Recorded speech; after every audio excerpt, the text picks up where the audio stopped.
आज आम बाहरी पड़लु अजा घर बुलवा मालिक राधे राधे मु आपन सुर बाबू वेलकम करुच्ची आज न्यू वीडियो को। बहुत दिन है सर मत कहलानी मत टे घर आड़े बुले नहीं आस बापा बों को देखिक आसबे हेल्ले मत कौन टाइम मिलूँ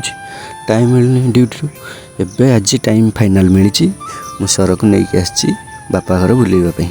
आम जा समय अचानक वर्षा छेचिदेला आम कि समय गोटे दुकान रहीगलु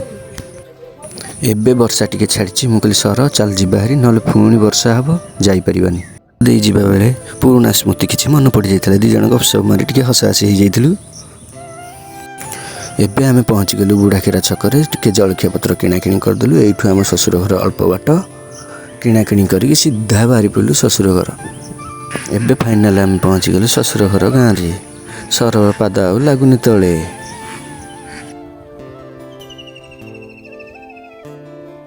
सर सीधा गाड़ी ओह्लैकी सीधा पलैला घर को।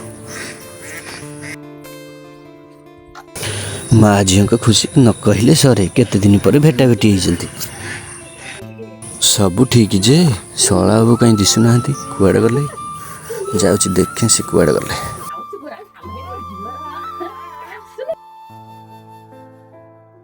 सबुआड़े खोज खाजिक आसला शला बाबू आमर ये अच्छा गणेश मूर्ति तैयारी चली आग को गणेश पूजा बाबू आमर 100 मूर्ति ऑर्डर नहीं आसी एबे सी तांको काम चलैचंती। एपटे टोका आमर माटी चकटिया व्यस्त